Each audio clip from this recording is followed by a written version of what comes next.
Hello there, folks. Welcome back to McRaeathon 2022, Day 2. We have the next one coming up very shortly. We are raising money for Mind, so please get your donations coming in. We now have a treat for you.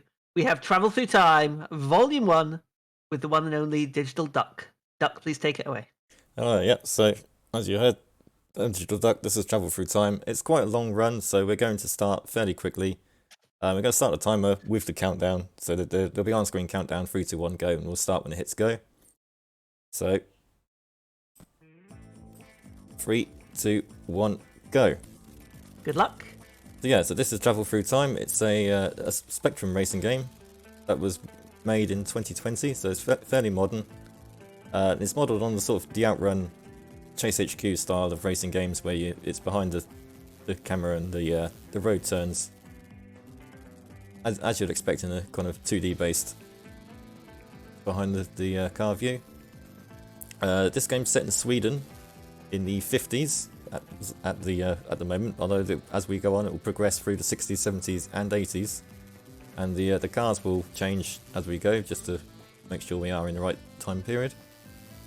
We play as Sven, who is I think he's a late teenager at this point. He's taken the family car and he wants to do some racing. So he's decided he's going to go for a drive. And the first thing we're going to do is we're going to meet up with Uncle Bjorn. So we get a nice little cutscene here, which we're going to skip because it's slow. Basically, Sven tells Uncle Bjorn he's going racing. Bjorn is not too happy with the idea of the teenager going racing, but he's kind of also a little bit supportive, basically saying, like, you better win.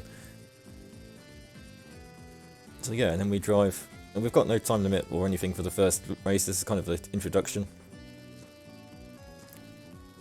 And it's just to get a handle on the way the car feels. We have to stop here because of the train. I almost didn't stop. If you don't stop, you get hit by the train, and you have to start again.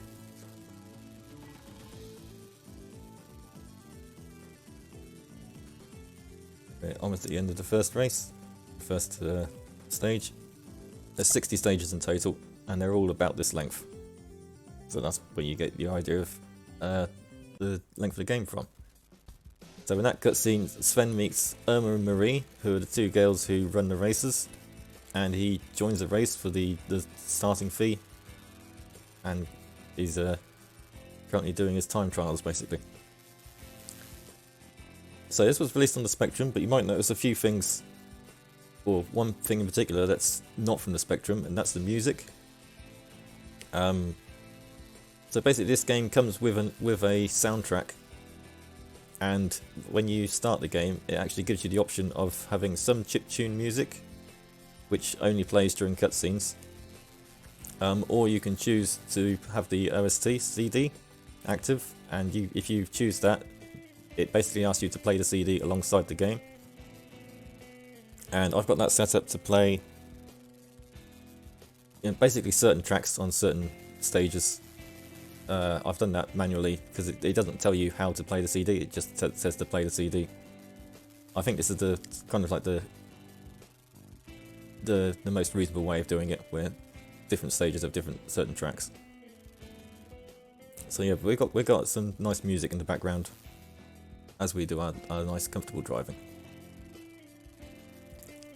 You'll also notice that there's some detailed backgrounds going on, which is something I don't see any Spectrum games doing, really. No, definitely not.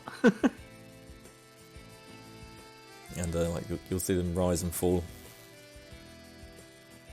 as we go uphill and downhill. I do have a question for you though, Duck, regarding you said the cars change throughout the years, if you like. What's this? Do we know what this first car is supposed to be? I don't. I'm really bad at identifying cars. Yeah, me too. So. If anybody knows what the car is, then let us know.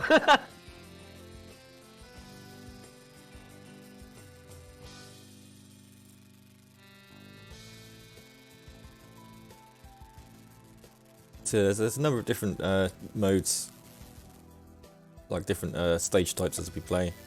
So we've done a just drive and a time trial.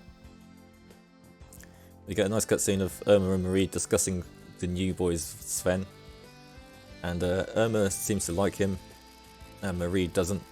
In fact, she says specifically that she's not her type. He's not her type. That'll be interesting later, but we'll get to that. So here we have the main races, where you compete against other cars. For this race in particular, we just have to not finish last. Like, it's really lenient because again we're early on in the game. But as the game goes on, we'll have to be like we have to finish in the higher and higher positions. It won't let us continue otherwise. If you lose a race, you just have to try it again. There's no lives at this point. When you get into the last third of the game, it then decides to throw a life system at you. But there's also a password that you can use to resume from that point. So it's almost like you've got a 40 stage intro and then a 20 stage game.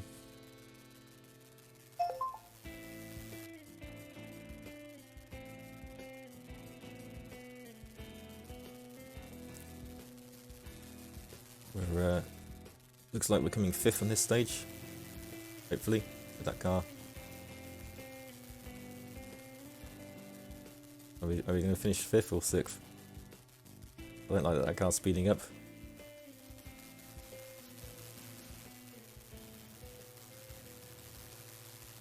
Okay, never mind, we're 4th. Nope. 4th. Okay, I'll take that. I mean, we only needed to not finish last. And in that cutscene, we're introduced to Johan, who is basically our main rival at this point in time. He wins the race. He's apparently well known for just winning races. And we move on to a checkpoint style. I crashed there. Oh, that was not very good. We move on to a checkpoint style race, which is essentially a time trial, but it's split into 30-second segments. So every time we reach a checkpoint, we get 30 seconds to get to the next one. As far as the speedrun goes, you just treat it the same as a time trial. It's just get to the end as quickly as possible. But we're going to... The main challenge from this game comes from avoiding traffic. Again, much the same as in Outrun. You want to try and avoid crashing into cars like that. That was definitely me just giving an example of what it's like to crash into a car. That wasn't an actual crash or anything.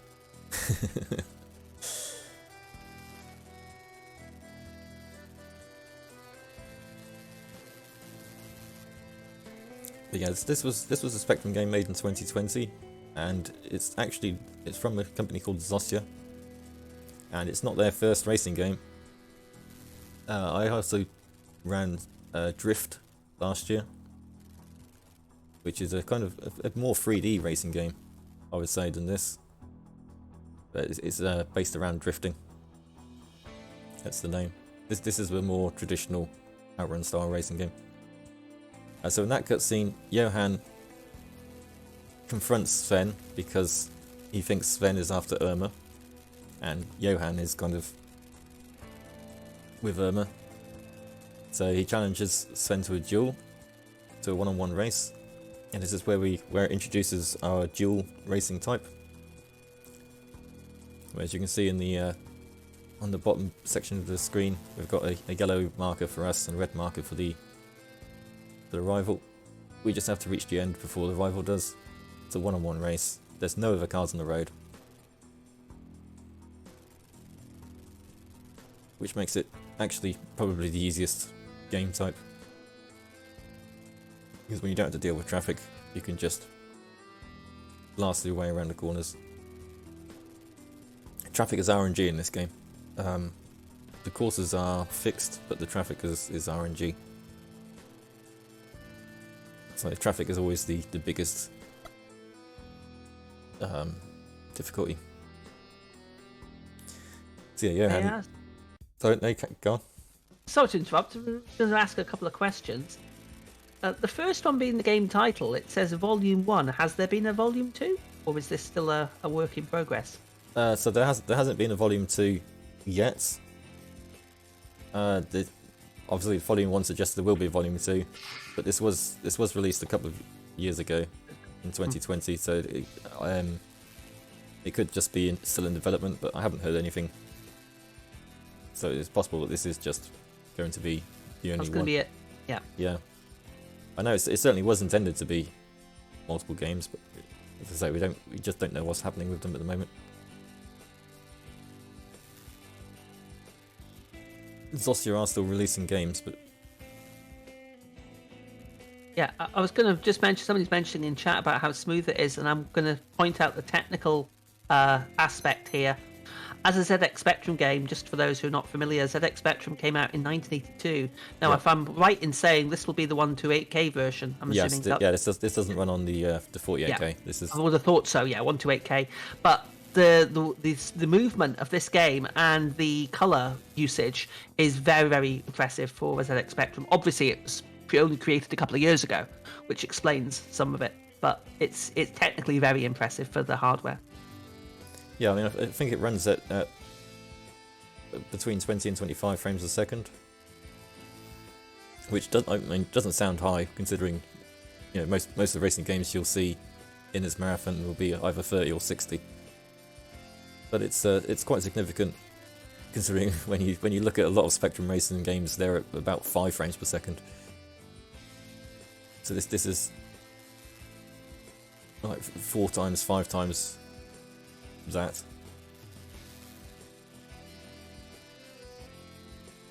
And not only that, we've also got like some nice. It's not quite monochrome. A lot of racing games were monochrome.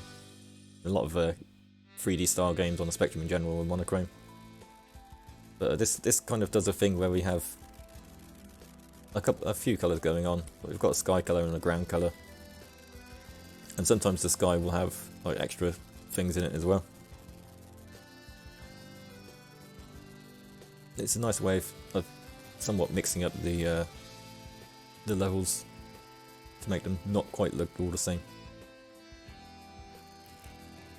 Alongside the varying backgrounds and the lake we've got at the side here. Bring me flashbacks to yesterday in that lake level that I crashed on.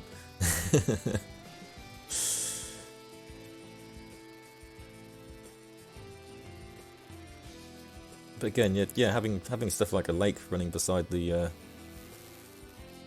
track is not something that the Spectrum could really do very easily. So this is like showing off all kinds of technical wizardry.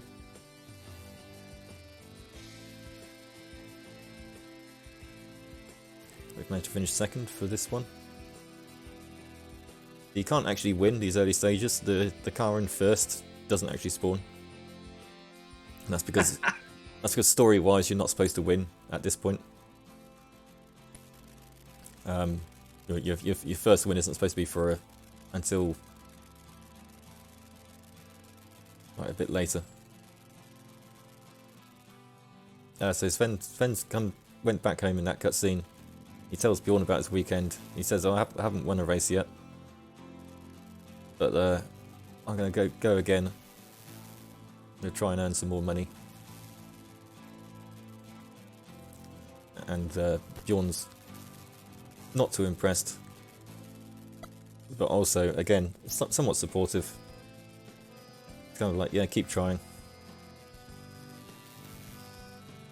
And then like, come back to me when you lose again.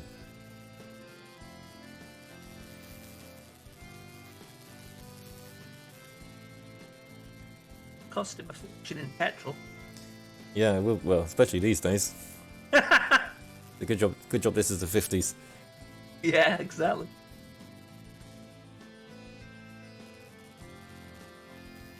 And speaking of which, I managed to put £100 in my car yesterday. It's just a car. Yeah, I've messed that one up. It's fine. we'll try again.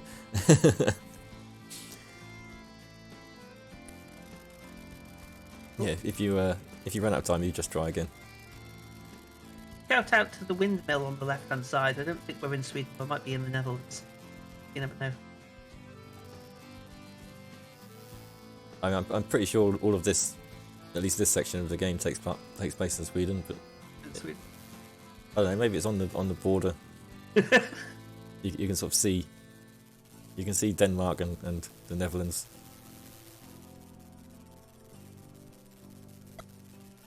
You know, or it could just be a windmill.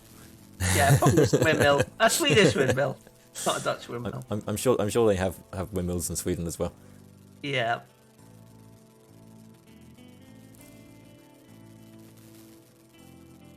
The more I see this, the more the technical aspect of it is very impressive. It's excellent for Spectrum. Very, very good.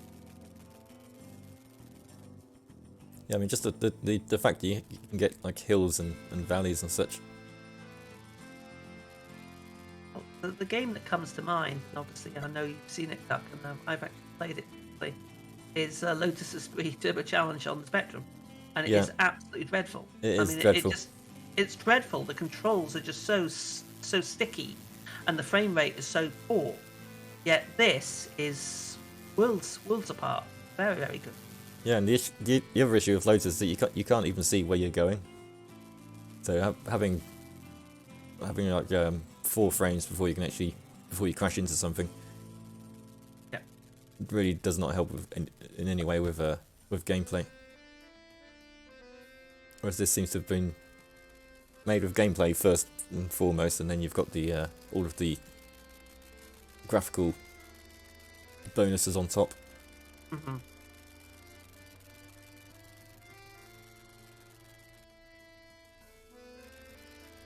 I love the little particle effects or smash effects when you crash into another car. Yeah, there's a few different things like that. Like if you run off the road, you get some dust, and your car starts bumping up and down, and just little things like that really add to the experience. You can even notice on my car when I accelerate and when I let off the accelerator, because the car will rock back and forth slightly. Yeah. Just see that little bit of animation, yeah. And it's just a tiny thing which really doesn't need to be done, but it adds so much to the way it feels. And again, considering the platform here, that's really, really good stuff. I think this is a fantastic advert for modern day programmers on retro systems. Mm.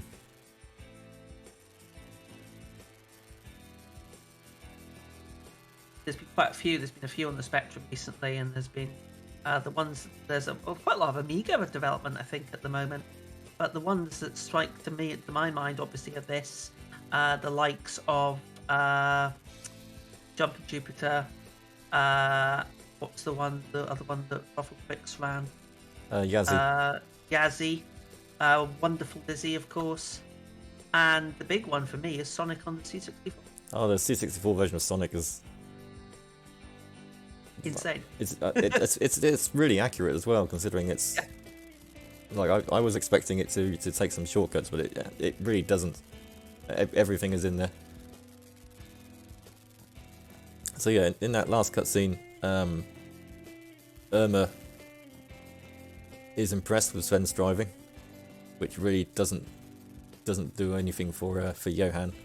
He kind of hates us even more because we're making moves on his girl, or rather, she's making moves on us. We're not doing anything. We're just driving. So he's kind of annoyed, but doesn't do anything, thankfully. And we just carry on with the racing and trying to win, trying to earn some money.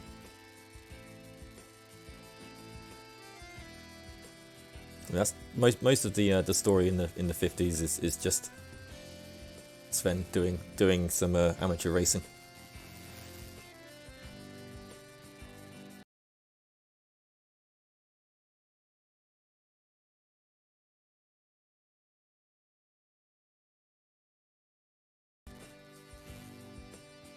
have to say that headlight effect is very interesting. Yeah, it's done really well as well when you can see it kind of be half transparent on the cars, which is surprising considering it is just a graphic. Again, it's just the way you've got lots of small details that really make the experience.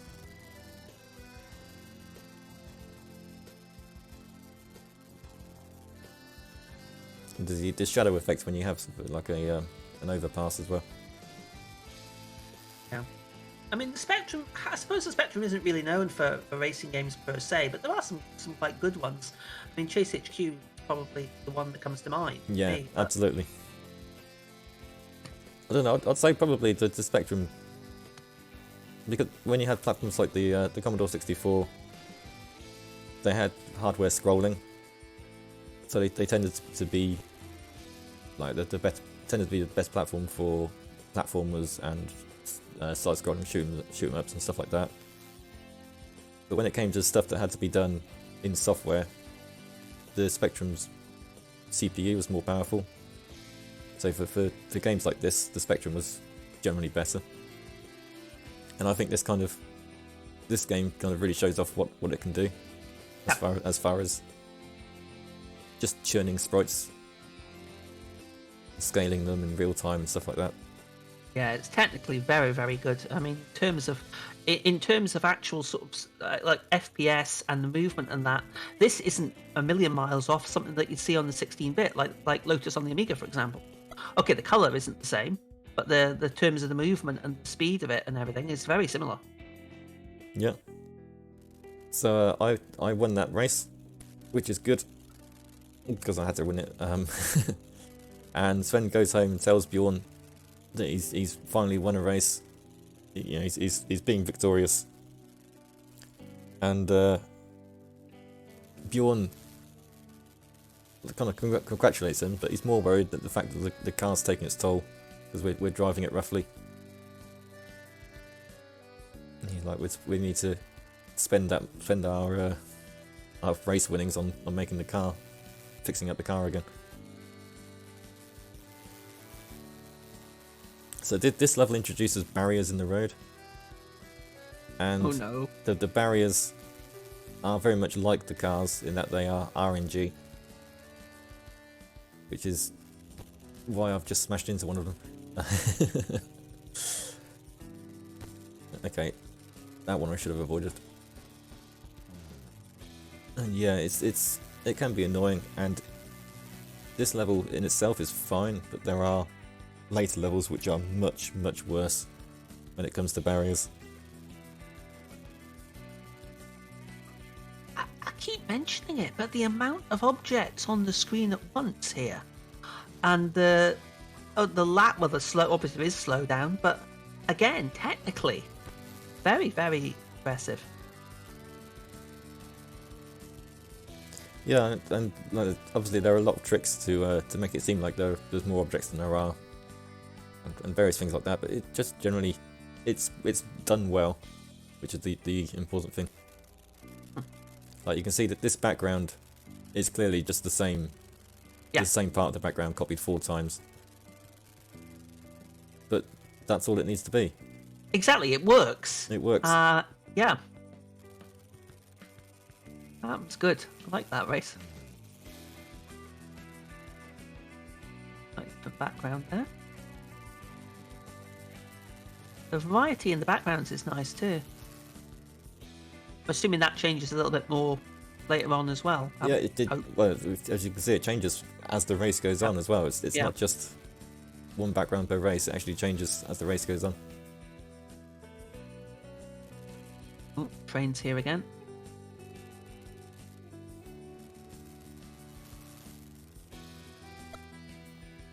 Okay. Oh.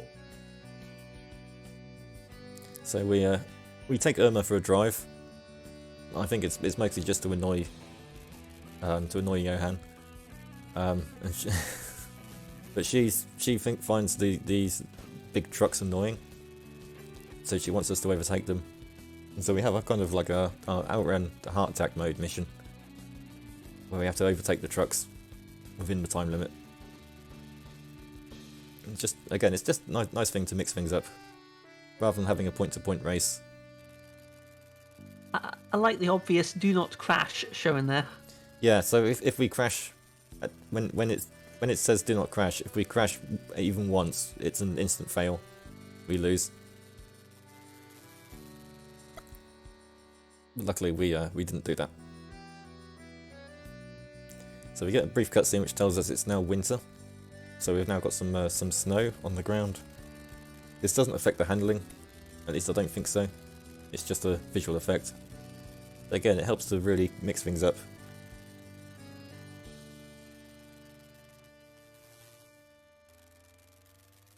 Oh, that's lovely. I like that. We've now got some more colourful environments. It makes really good use of the limited palette, doesn't it? It really does.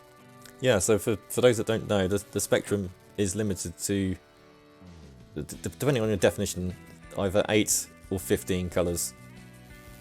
And not only that, but it can only have 2 colours in every 8x8 cell. So the limitations on colour are quite strong. But with that in mind, a lot of games do make some really good use. And it's surprising just how well you can make even, like, the way the road is divvied here is to make it look darker, but not a solid colour like the car is. It kind of creates this sort of I don't know, like a lilac colour. Yeah, it's very, very clever, the different sort of, I don't know, texturing almost. Yeah, and it's just different techniques used to expand the colour palette from your basic 8.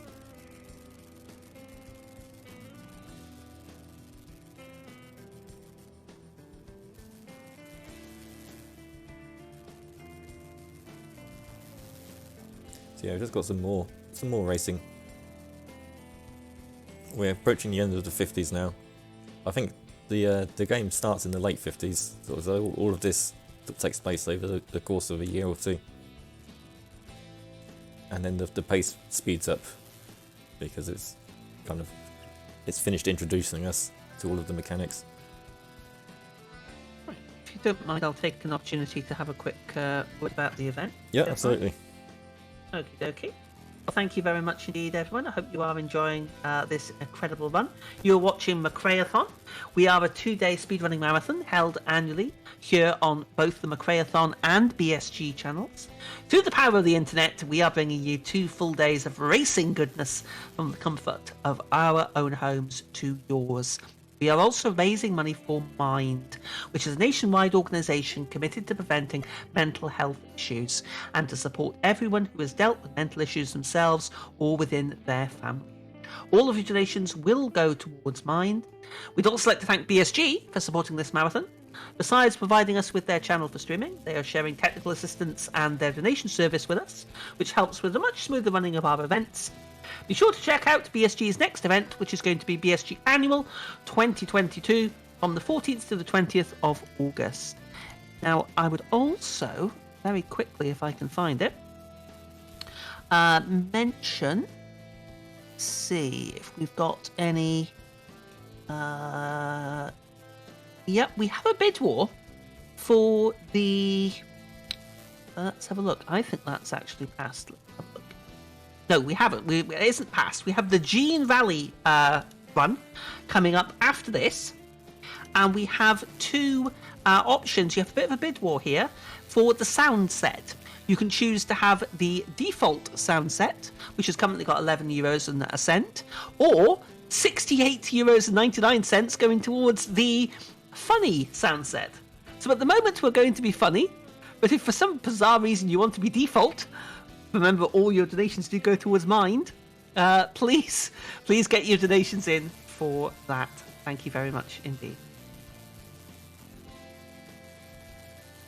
Yeah, thank you.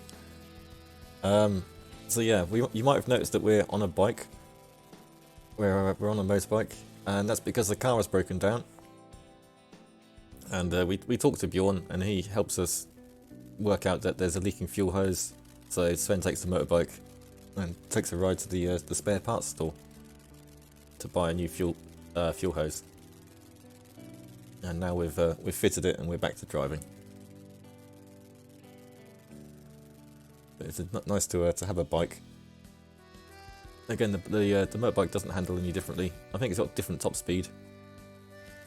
I think it's slower, but other than that, it's a never do not crash mission. And we didn't crash.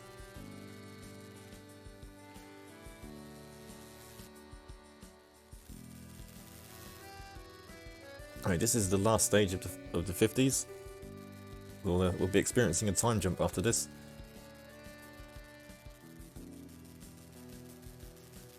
So if you're bored of this car, we'll get to see a new one. I think we get to see a new one. I forget. Now I do have a question here. I'm assuming by time jump we're not actually talking about time traveling here. We're talking about just a time skip. A skip, yeah. In the story. We're moving ahead in the story, yeah. Even though the game's called Travel Through Time, yeah, there's actually no time traveling in it. Well, maybe there will be in Volume 2, we don't know.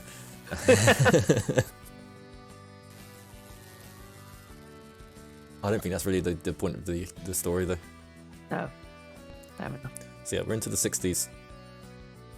And we get to see a slightly older Sven in a slightly newer car.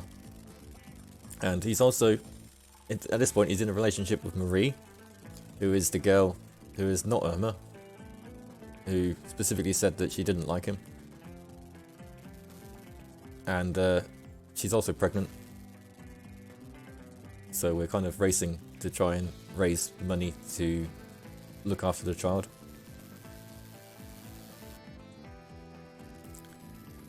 Because of that, Marie's also not part of the racing group anymore. She's left it all to Irma.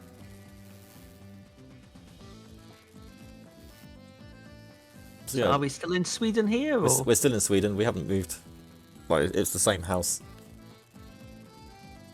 We're still living with Uncle Bjorn as well, which I imagine is going to get crowded.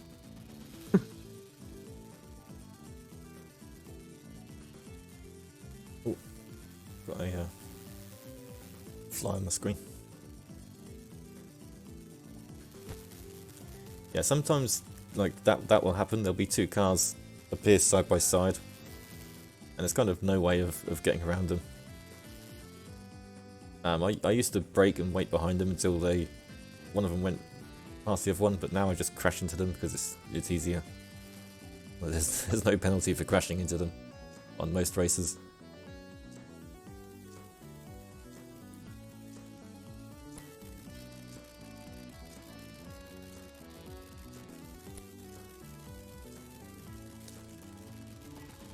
But yeah, the street racing continues. We have an upgraded car, but other than that, things are still going the same. You might see some newer cars on the road as well.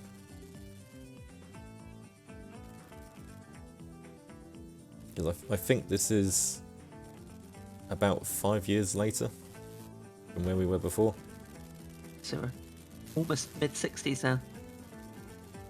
Yeah, I think like 63-ish.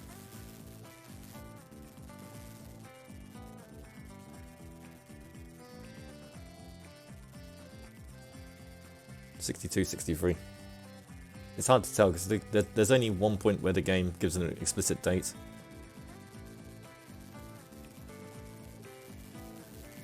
And other than that, you kind of had to guess. Because it doesn't even give you any relative time scales other than 50s, 60s, 70s, 80s. You can kind of work it out from what's happening with the story. So we talked to Johan again. We're now friends with him. We've become friends over the last few years. So Sven and Johan have a friendly race. Because that's what races do, I guess. Just like the scene in Fast and Furious.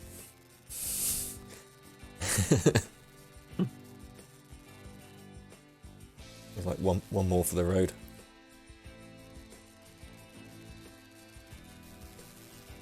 But unlike other duels, we actually have other traffic here, and we've just been absolutely wiped out by Johan coming through there.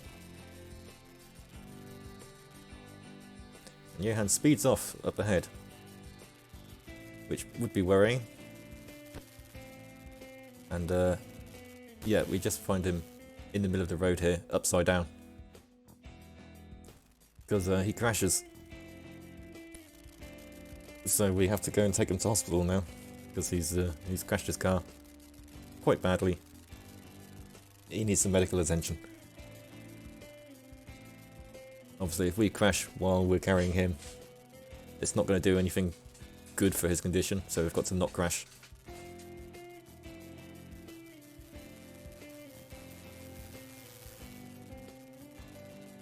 On our way to the hospital. Luckily, all of these roads only have traffic going the same direction as us. I mean, it's an outrun tradition. It's just it's harder to avoid oncoming cars, so they kind of made it a bit easier by only having cars going the same way as you. Interestingly, it also has implications for licenses.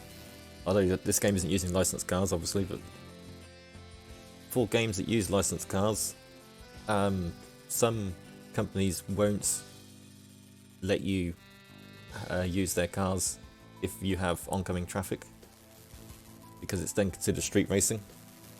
Whereas if there's no oncoming traffic, it's considered track racing. It's kind of like one of those weird, like definitional things. So yeah, we get Johan to the hospital. We tell Irma what's happened, and she stays with Johan. And then we go home and we tell Marie, and she's concerned. She hopes everything's okay. All of that stuff.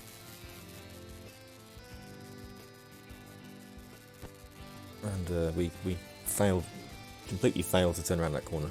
It's not part of the story. I'm actually worried we're not going to make the first checkpoint here. We're not going to make it. Oh, come on! The game should have given me that one. That wasn't fair. I'm asking for a referee's decision on that one. I'm pretty sure I crossed the line before that timer ran out. Oh. Can confirm that you did cross the line. See, That's the rest decision. Yep. Game owes me 30 seconds of my life back. Bit of VAR. Yeah, VAR. Yeah.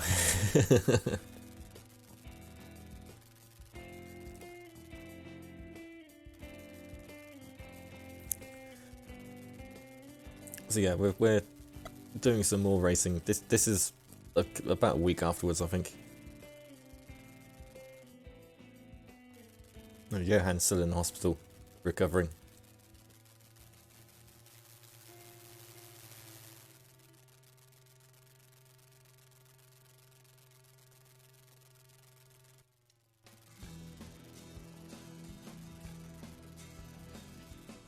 We take a nice casual stroll to the end. I say a stroll, we're in a car, but the car equivalent of strolling at this point. Or we could crash and then limp across the line, that works too.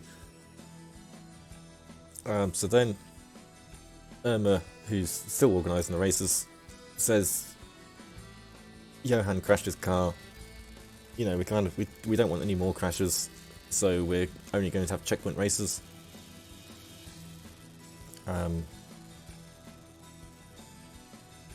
Because you don't want 2 people in hospital after crashing a car racing. It really doesn't put a good look on the group.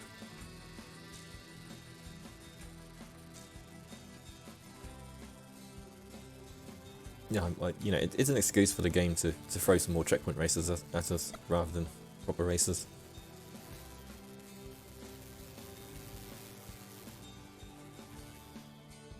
Well, I have to say, I can't say this is any safer. Considering we're still weaving in and out of traffic.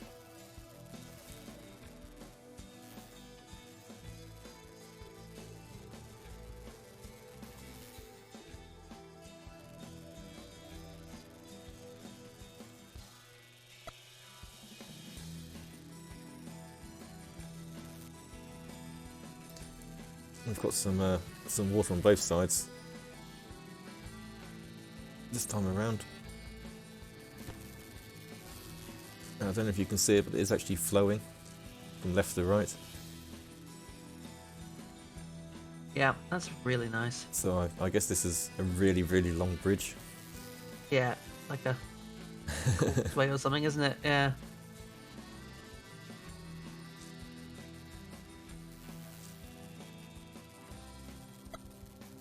Oh, okay, that's the end of the bridge.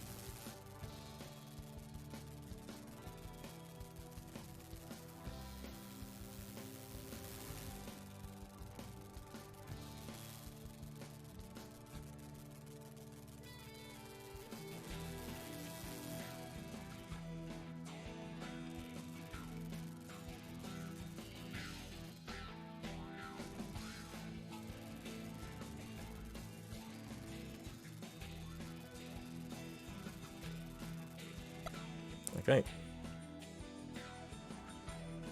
So we've got some more checkpoint races because again, that's what we're doing. We get a night stage here, and you can see we've actually got some reused background here.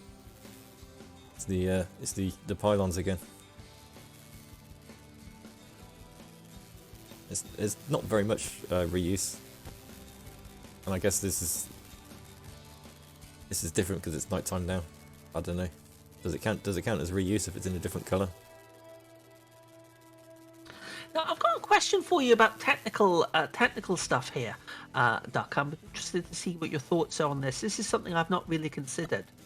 Now, with a computer such as the Spectrum, the 128K Spectrum, obviously 128 kilobytes is the amount of memory that the computer can store. Yep. Now, I know that games that were bigger than that back in the day had multi-loads, for example, on tape. Yep. Now, does this game fit entirely within the 128K Spectrum, or is it a multi-load title that would add extra levels in as you go along? It's entirely in 1 to 8K. There's no loading in the game. That is brilliant. Very interesting. It's like I'm not cutting over or skipping any loading scenes here. Like we're not. This would be in real time as it is on the Spectrum as well. Yeah, it's just fascinating to think again how much all of this being fit into the 128K. Yeah, I mean, and bear in mind that also a good portion of that is like at least 7K of that is the screen itself. Like the actual thing you can see is also part of the RAM. It's not just 128 kilobyte ROM on top of the system's memory. It's literally the entire system's memory is 128K.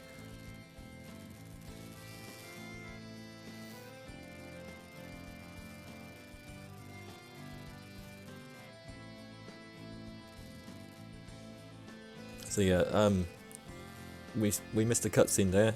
Marie actually gives birth. Well, we see Bjorn and Sven talk about it. So Sven now has a daughter named Eva, and she'll be important later in the story. We'll get to see her grow up. Well, we won't get to see her grow up. We'll get to skip all the cutscenes in which she grows up. I like those buildings.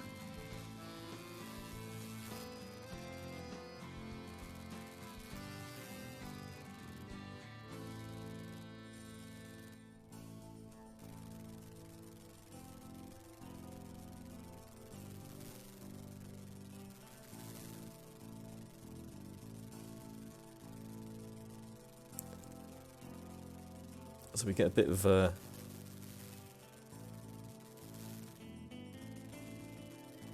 bit of drama coming up.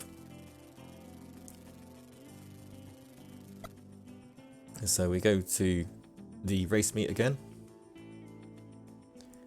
and Johan is out of hospital, but he's still not well enough to race. And so they're talking about how the races are going, how everyone's going, and they also notice a pickup truck is watching the races, and they've never seen this pickup truck before, and they're just slightly suspicious of it, but they kind of dismiss it as, well, you know, people watch the races all the time. People come just to watch. Maybe someone's just there to watch.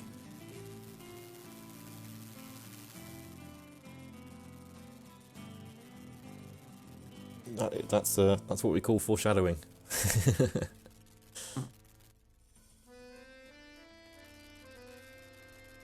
Yeah, we have some proper races again now that he's out of hospital.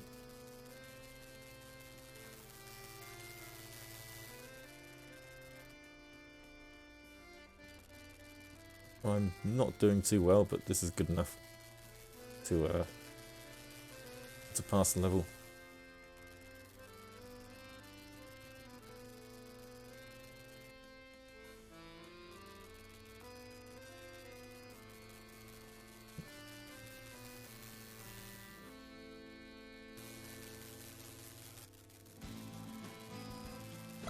Okay, we got a third. That'll do. So yeah, Irma looks around and she finds that her purse is missing. And it turns out while the race was going on, the guy in the pickup truck stole her purse. And we see him speed away and we chase after him. And this is where the game goes fully Chase HQ on us. Chase HQ, yeah. It is complete. It's like a full reference to it. We've even got our the hit bar. We have to damage the pickup truck by smashing into it. The only thing that's missing is the flashing siren on the top of the car.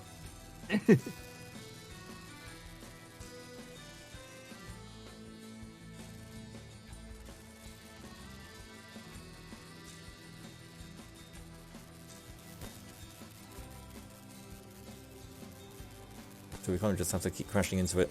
I forget, I think it's 16 times you have to hit it. Is the meter the damage done to him or the damage done to you? It's to him. We don't have a damage meter for ourselves. Good. I mean, it'd be impossible if we did.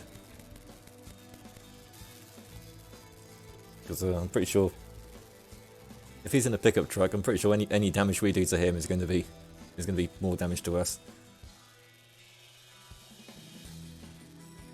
But luckily, games don't have to be realistic like that.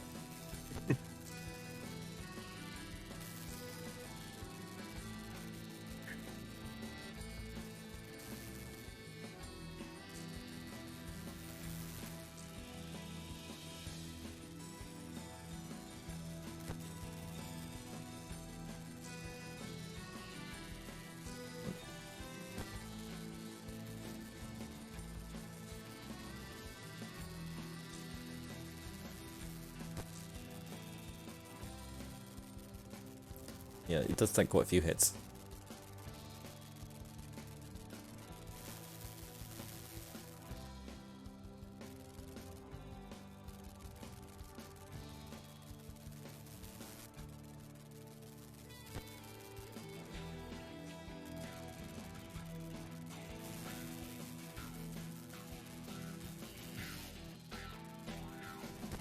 Oh, one more should do it. There we go. So we even get the end screen from Chase HQ as well when you finish a level in that as a nice as a bonus reference. That's really cool. Yeah, so Johan actually pulls him out of the car and says, you know, I'm going to call the police unless you give the money back and also pay for the damages you've caused to our car. He seems to it seems to do the job. I mean, the police don't get involved.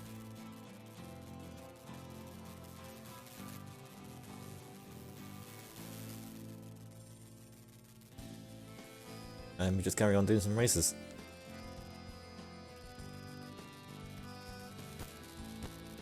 Stuff. Right, I'd just like to mention quickly, folks, remember that we are still raising money for Mind if you'd like to try and get your donations in. We've raised €200 so far, but please, we've still got plenty of runs still to come. We've got Gene Valley coming up after this, and Super Sprint later on, and I believe you'll be back with a two-wheeled form of transportation later on, Duck, as well. Yeah. Which I'm definitely looking forward to. Yeah, it'll be a Road Rash, which is a very different game to this.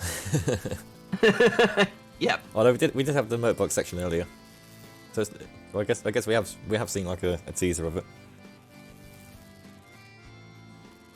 But yeah, Road Rash is well, I'll explain Road Rash when we get to Road Rash, I guess.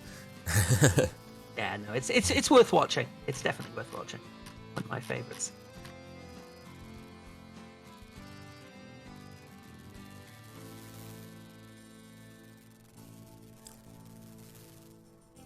So yeah, most of the next few races are just, again, more street racing. It's Sven trying to make money for his daughter, because I guess this is his job.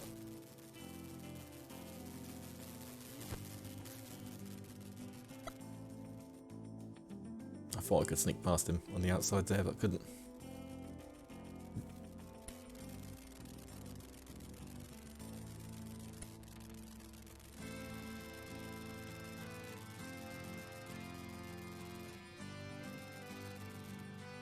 This level has a really narrow road, and it's annoying because you can't really get past cars on it. You kind of just have to hope that the when you crash into them, they bounce out the way enough for you to go past them.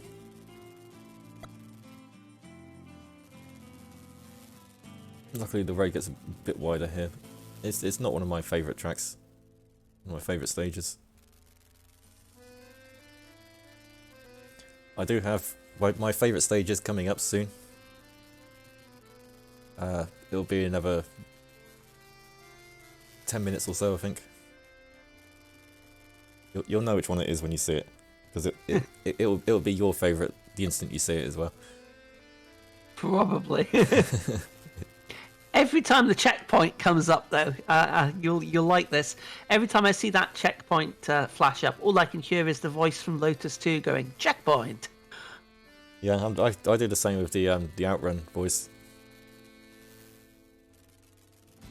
It's a similar voice, especially since I was running it yesterday. Doing that one yesterday, yeah. I'm just saying, "Checkpoint!" And yeah, so we've got another race. I don't remember whether we have to win this one or not. I forgot to pay attention to the screen in between. I think it's just top 3.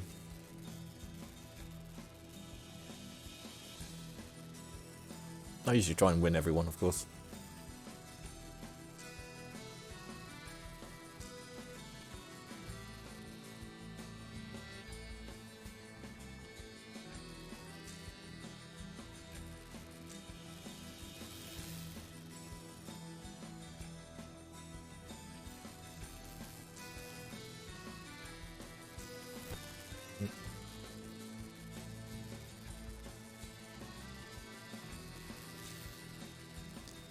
Got the narrow road again.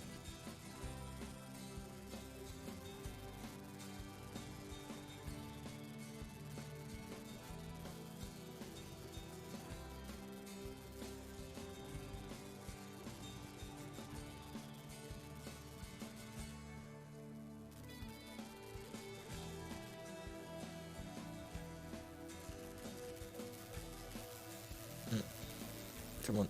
Okay, top 3. Can we get second? Okay, we got third. I'll take that.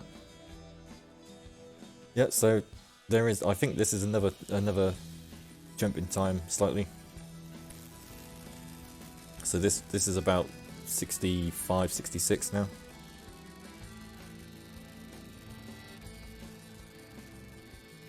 So Irma introduces the next set of races. Apparently the races are still going on 10 years later. And we're now having them as a series of duels. Which is great for me because it means we get through them really quickly. I don't know why she says a series of duels. It's just, I guess the game decided that we needed some duels here. But yeah, these are really short races.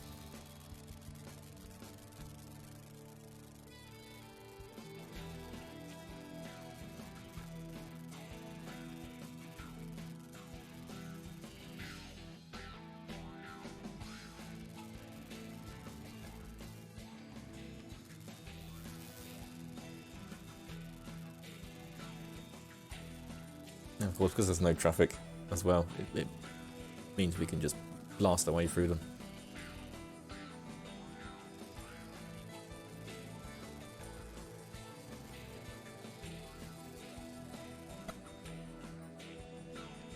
So that's that one done, and then one more. This one takes place at night, but it's the same story again. I guess one thing I haven't actually mentioned yet is the we have the same gearing system as Outrun. So we have a low gear and a high gear. And you need the low gear to accelerate from the from start to a reasonable speed, and then you shift to high gear to get the rest of your acceleration. Again, it's very much like Outrun, in which you only worry about that for when you accelerate from a standstill. And the rest of the time you spend the rest of your entire life in high gear. So you don't really worry about it, other than knowing that you have to press space as you accelerate. So then we get a cutscene where we find out that Eva will be starting school soon. And you know, Sven and Bjorn are talking about that, and you know, Sven's feeling old because he's late 20s at this point.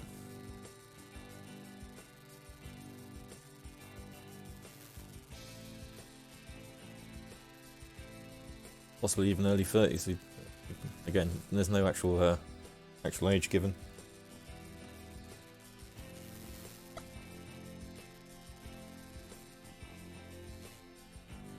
But still racing.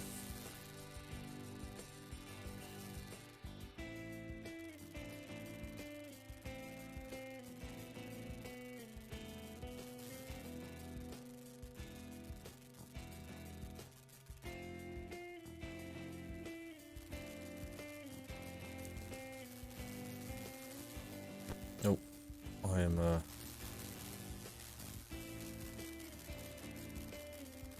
not liking the car placement here today.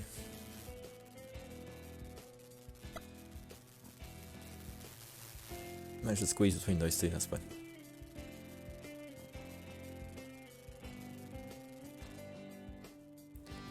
There are a few interesting things that happen in the background. I'm not sure if it's on this stage or if it's a later one.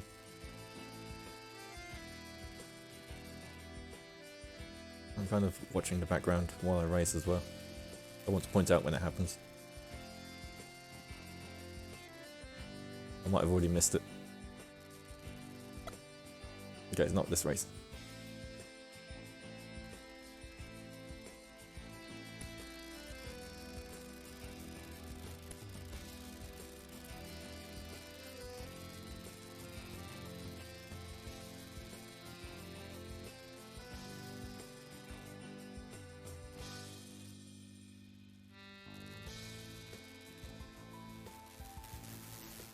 threading the needle there.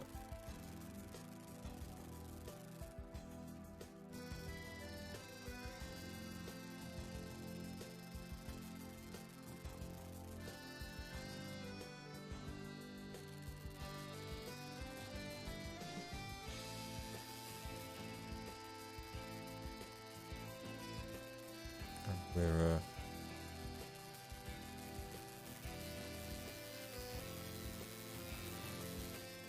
Question asking how many stages are there in the game? there's 60 in total, and we're on 36, I think. So we're more than halfway through the game. We're nearly 2/3.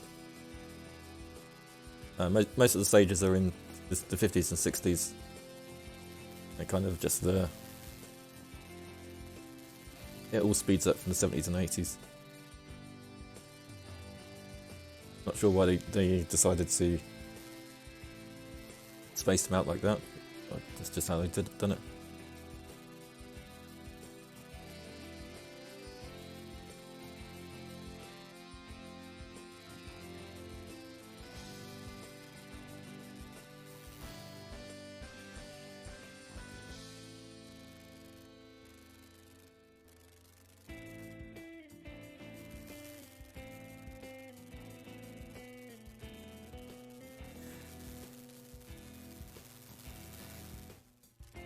So yeah, we're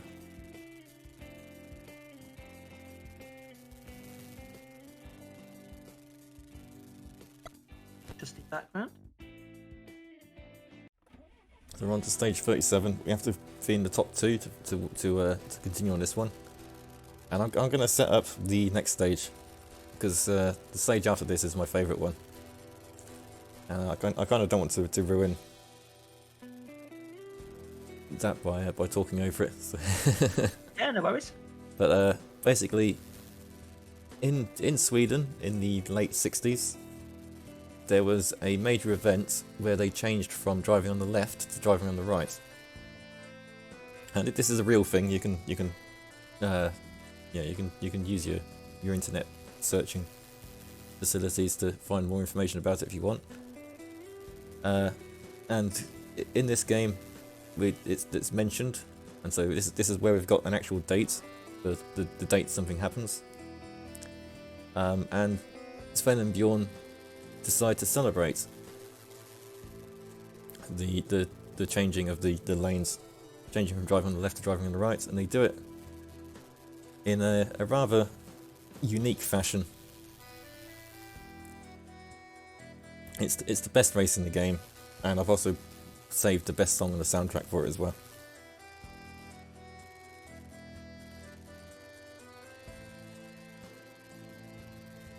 And I'll let it speak for itself, I think, because everyone will like this. It's the best part of the game. Here we go.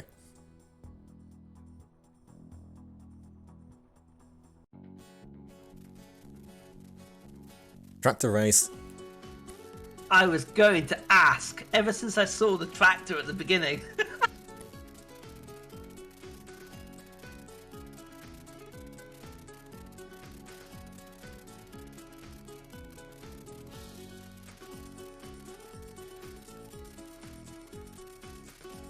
Yeah, and we have I don't know how to pronounce it. Even Poker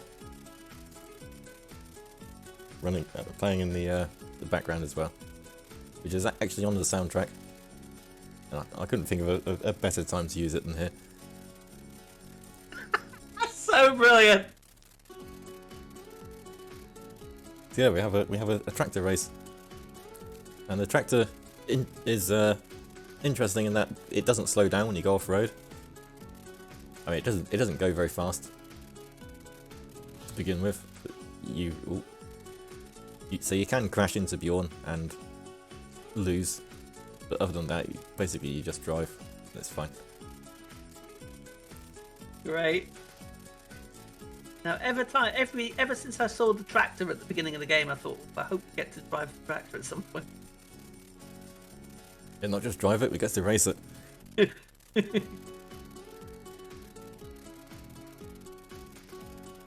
We also get the smoke effect coming out of the top of the tractor as well, which is a nice touch. Yep. Very detailed sprites actually for those tractors.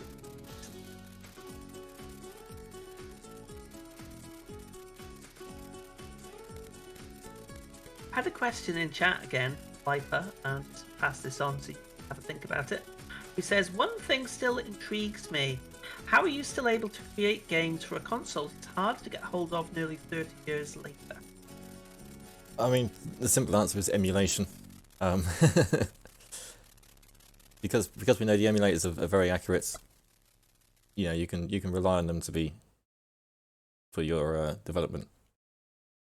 Also, I need to say here, after the race, yeah, Bjorn dies.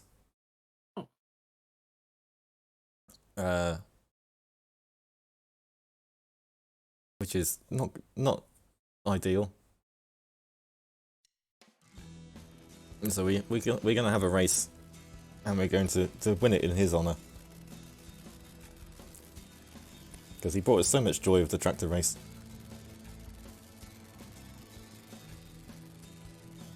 But yeah, going back to the development, emulation provides like a whole bunch of tools which make it much easier for developing on the Spectrum, because you can use save states, and you can inspect the memory much more easily and things like that. You know, we have, like, I'm using BizHawk at the moment. We also have Fuse and Spectaculator and Spud and a few others, which we know to be like so accurate that there is no test that you can use to determine whether it's actually real hardware or emulation. So because of that, you can be pretty reliable that if it will work on those, it will work on the actual machine as well. But you can still get hold of old Spectrums, and there are mods to allow you to load, like hardware modifications, to allow you to load games onto them via SD card and things like that. There's still ways you can do it. It's harder and it's more expensive, but it's still possible.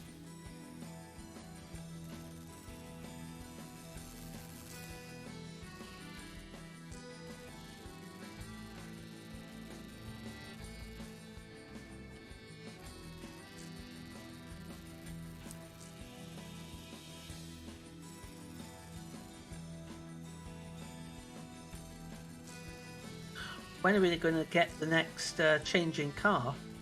We get a changing car? Yep, it'll be immediately after this race. Good timing. So we win the race, and Sven announces he's retiring.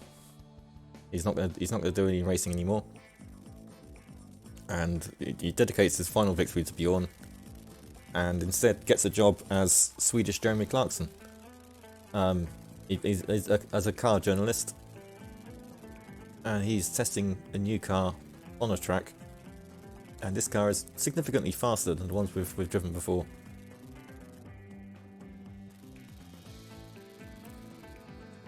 So you can imagine this as your episode of Top Gear or the Grand Tour or something.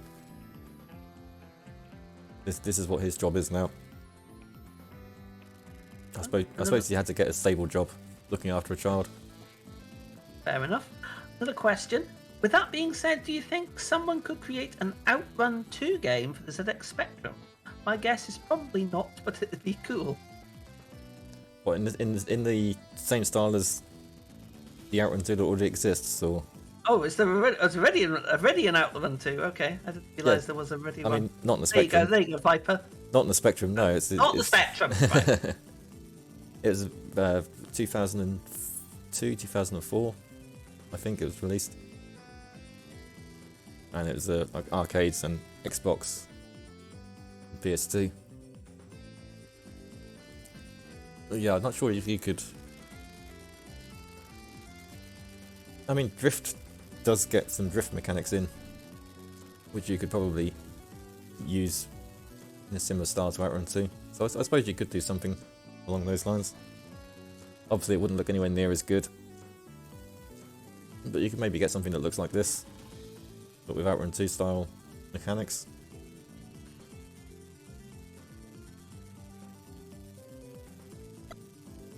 Say in the same style, but in a retro sense, would that be possible?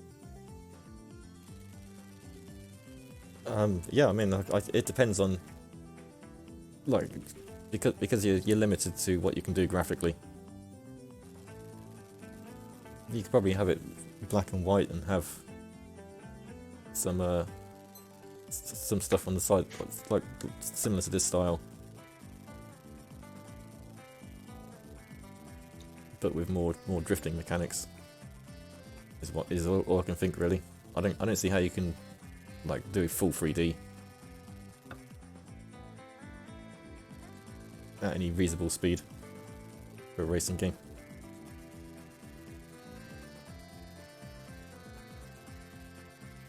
Unless you have it, like, again, similar to Drift, where it's fairly empty. You have the track marked out by cones,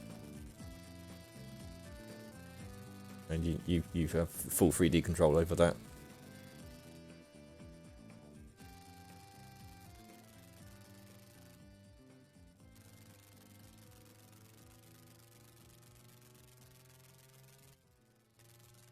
Right, so here we have the worst stage in the game. This is easily the worst stage. This is a slalom. We have barriers in the road, and these barriers are random. And I kind of have to go at some sort of a moderate speed, so I've got enough reaction time to go around them. But if you go too slowly, you crash into them. If you go too slowly, you run out of time. If you go too quickly, you crash into them, and you have to start the stage again.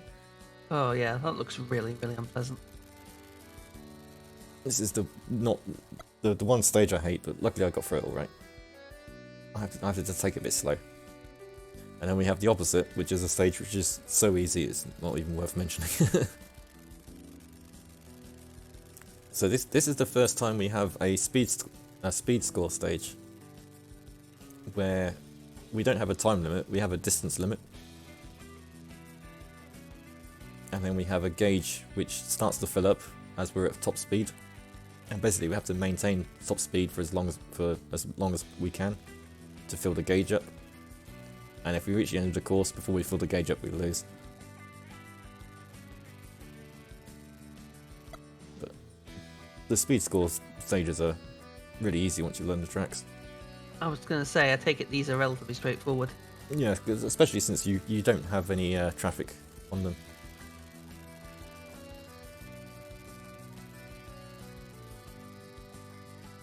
In fact, none of the last 4 stages have had traffic because we're supposed to be testing a car on a track, and this is the first time we're actually on the roads again.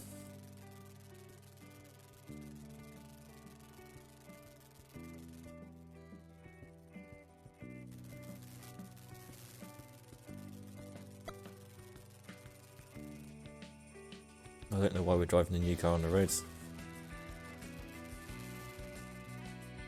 I guess this is some more Top Gear stuff.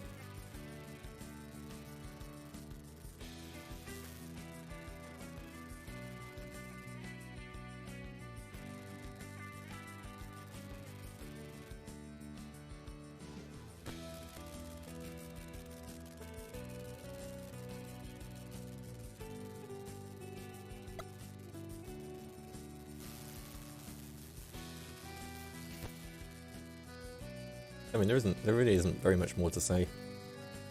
We are approaching the last quarter of the game, and we will get a change of character soon. We don't just play as Sven. Okay, I'm going to guess, and hopefully it probably isn't. Well, it will be a spoiler, I suppose.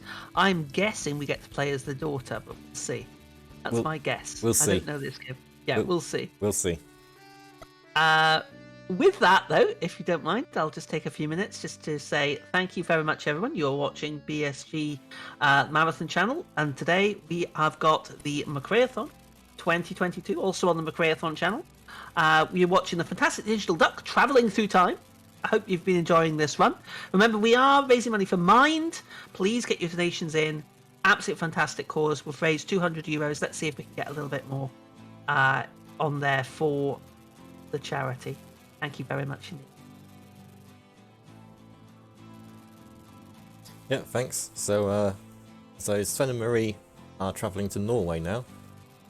This is the drive to Norway, I guess, in their family car. Because there's an amateur rally going on.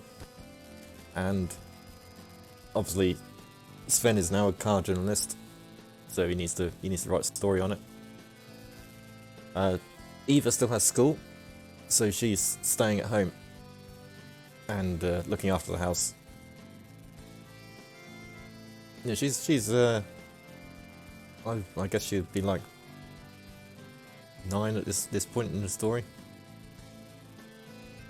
Maybe a bit older, maybe 10. So she can look after herself for a little while.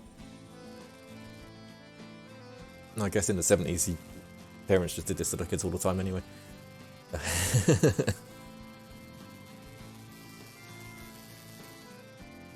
So yeah, Sven and Marie are on their way to Norway. It's the first time we leave Sweden.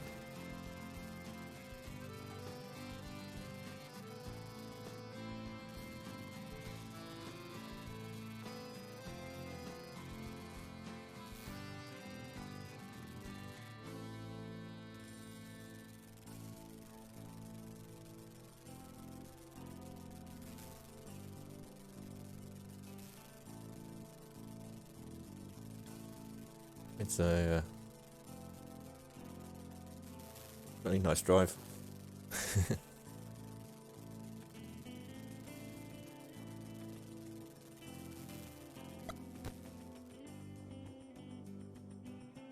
And then we actually get to, I think this is actually in Norway now. And we're still driving to the rally. We're not actually taking part in it because remember that Sven has retired from racing. He definitely would not do any more racing. That definitely doesn't ever happen again.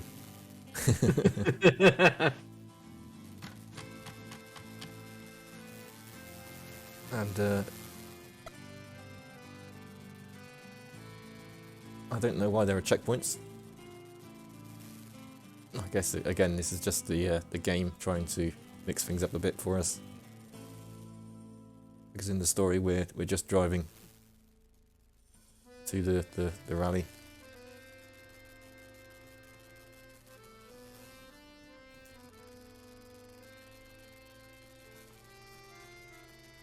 And we get there, and meanwhile Eva sneaks out to the garage, finds Sven's old car that he used to race with in the 50s, and decides she's going to take it out for a drive. Oh, okay. So now we're playing as Eva, who is definitely too young to drive, and yeah, she's going for a drive. But obviously, this car is 20 years old now. It's not in good condition, and if we crash it, she can't exactly fix it. So we have to not crash it. That mean not even hitting like one car or anything? Nope, can't hit a single car, can't hit a post. But it's fine. I do need to brake there though, because there were cars there. I wasn't expecting her to be racing the cars quite so soon. I mean, this is a one-off, as far as a child anyway. So Sven and Marie ponder to themselves about if Eva's okay, if she's looking after herself at home, if she's not getting into trouble, all that sort of thing. Obviously, completely unaware that she's driving their old car.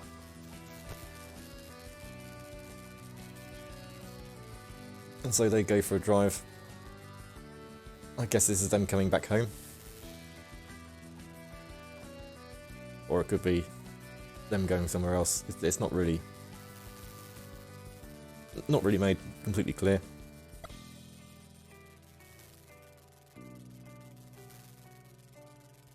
But it's more driving. I actually wonder if they use the because I noticed the track design. The tracks might be like it might be what we just saw, but going backwards. Also, by the way, hot air balloon on the left there. That's the thing I was looking out for before. A hot air balloon comes out of the sky, comes out.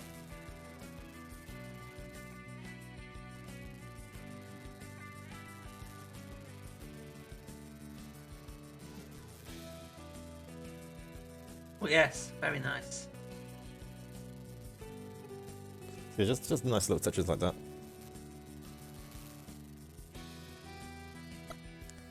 And we've got some more speed score stuff, which is great because that's a really short stage. It's a really easy stage.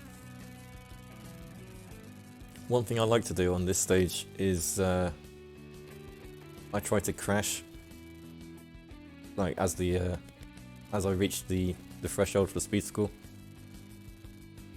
And that's because it usually, if I do it right, it's right in the corner.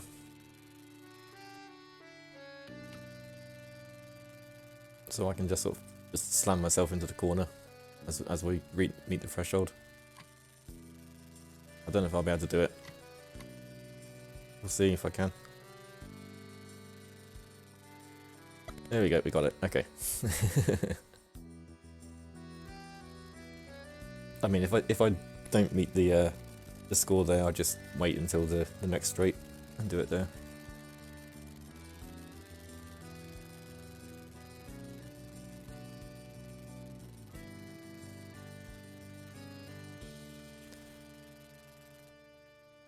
So we do a little bit more driving. This is still as Sven, by the way. This isn't Eva.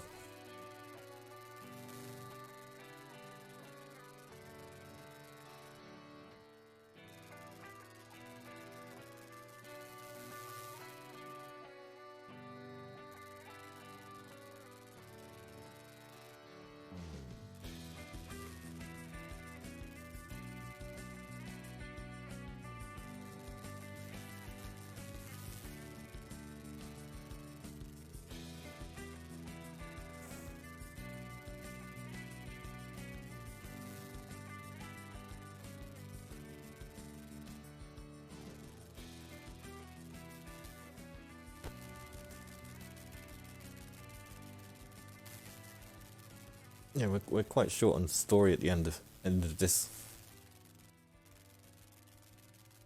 Yeah, have we moved on to the 80s yet? Or are we still in the 70s? We're still in the 70s. But we get back home and we decide we're going to Norway again for this is the next year's rally. And this time we're taking Eva with us. Probably because she stole the car when we were gone last time. And can't be trusted by herself. But no, it's mentioned before that that because they found a nice lake and they'd like to take the daughter with them next time they go. So that's what they're doing.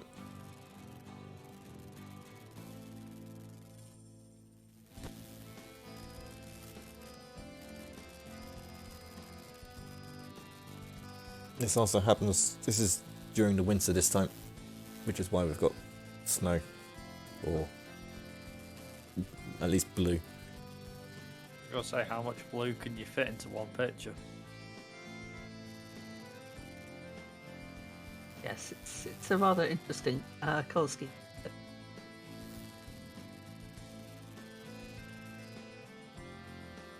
Right, just as we're approaching the end here of this run, remember you are watching McRaeathon 2022, raising money for mine.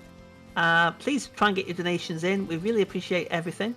I hope everybody's been enjoying this one. It's been absolutely fantastic. Really, really amazing to see retro titles being shown off on marathons. I always appreciate them, even though this is a very new game. In fact, I would hazard a guess this is the newest game in the marathon. Is that correct, Doug?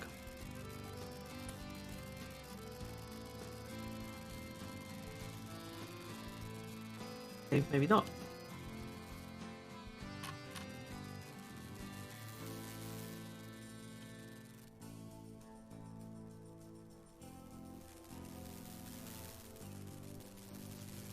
Oh, he was still there, Doc. He's gone quiet. Oh no. Yeah, he's gone quiet. Yeah, no. Well, you can answer the question then, Viper. Is this the newest game in the marathon? I believe so. This came out in 2020. I definitely. Hang on, I'll come back to you in a sec. I think I'd say yeah. I mean, unless we're counting. See, Art of Rally was 2020 as well.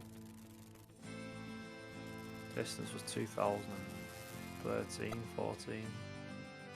Good though. It's nice to see. As I say, modern games on retro platforms, I think, are a very interesting. I mean, Redriver 2 phenomena. was 2019, so possibly? Oh, there you go. Okay, sorry. So the first run, actually, according to Chotu, who's in chat. Yep. Funnily enough, whose run is coming up next? His Superwarden GP, which kicked It's off the 2021. marathon. That was last year. Wow! Amazing, Chotu. Fantastic. Oh, there's the 80s. So this isn't even the latest game then? It's not, no. Oh, Not I can't believe quite. that. It's like, damn, you're the most modern retro game. Let's put it that way. Okay, fair enough You then. win that one. You win that one. So yeah, I we're don't think there's anything that'll come close. But anyway, go on. Sorry, go on. we're into the 80s now, and we took Eva to see the rally, and she's decided that she enjoys it. She enjoyed it so much that in the 80s, she's at the age of 21, and she's moved to Finland, and we're playing as her, and she is actually taking part in amateur races. So for the rest of the game, we actually play as Eva, doing her racing, much like her father did. We do play as the daughter then. Of course. Yeah.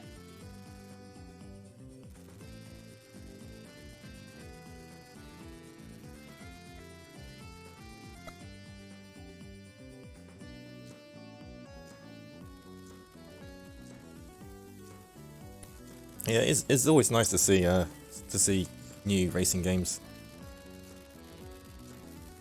like by independent developers, because usually they like. I mean, I'm not going to hate on any popular racing series, but usually like the more independent games, they tend to be a bit wackier and out there, and I find them more interesting as a result.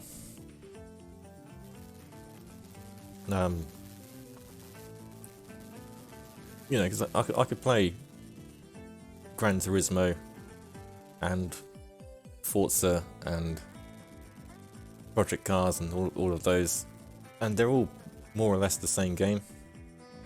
I mean, they've all got their advantages and disadvantages, but then I could play something which decides to do something completely different, like Super Woden GP. I really enjoyed that. Like the Hot Wheels game as well, where it's just a completely different game. If anything, I think half these games would fit perfectly into the Indiathon marathon, which is going on at the moment. Yep. Yeah, but I think we obviously McRaeathon is much better. Oh, I have to say, though, very, very interesting observation, Duck, regarding the fact that you have your big series. Sorry. No, carry on.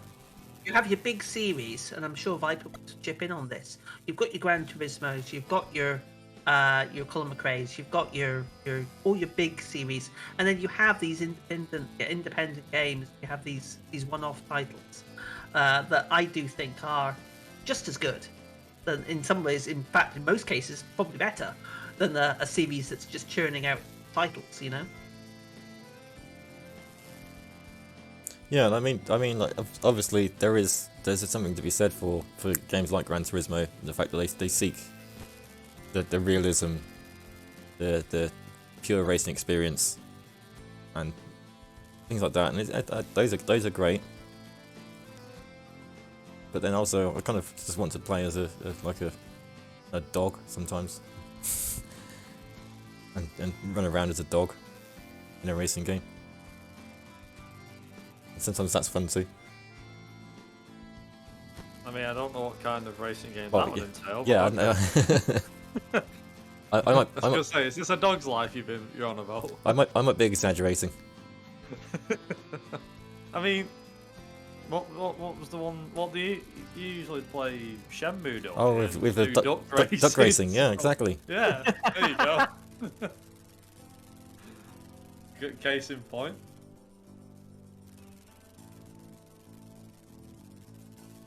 I mean, just to give I'll only quickly give my 2 cents, but I do agree. I think that if anything, I think the indie scene regarding racing games and games in general has become a lot better, a lot bigger in recent years. For a multitude of reasons. I think it's because the games that indie games have always kind of been the little guys taking on the big guys for like a 200th of the budget or something. Something like that. The game's never going to be like mega sellers. They're not going to sell like a brand new Gran Turismo or Forza game. That's not what an indie developer does. I mean, if one kicks off and it goes big, i.e. like the Stanley Parable, for example, then obviously you can get indie developers to success. But like there are a lot of indie games that go under the radar.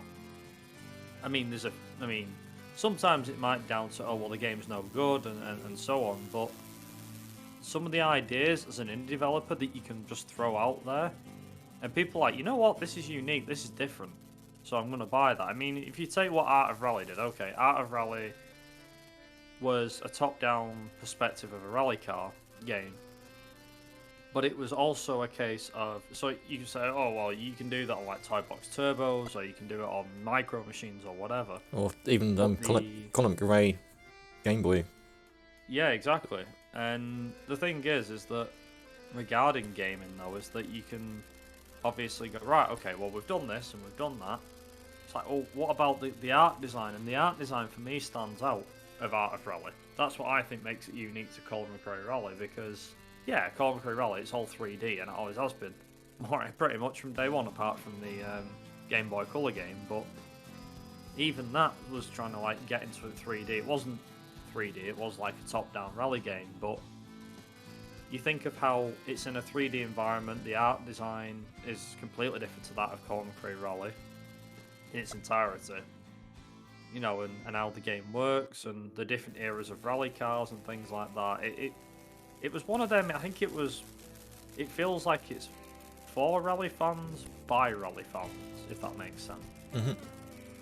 And I think this game is the same thing. It's made by someone who was, I'm guessing anyway, the developers who made this were more of a case of they had a love for cars throughout their lives, through several decades. And like, you know what?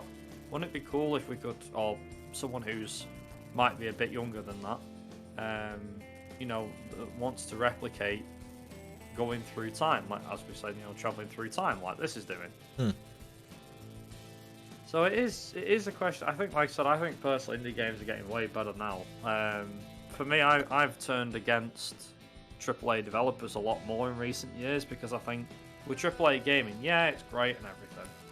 I won't go too far in depth with that, but yeah, AAA gaming's great and everything, but there's a lot of paid content and bugginess and things like that, and I think with games like this, yeah, granted there are indie games that will be broken at launch or something like that, but if you think about the amount of games that have now been either made for speedrunners or that have been picked up by speedrunners, and granted, yeah, a lot of the main titles and series, and AAA developer games are always getting picked up, but then there are games out there, i.e. like Art of Rally, which was made by an indie developer, and yet did really well. It sold quite well, it took my interest. I thought, oh, that's something unique, it's something new.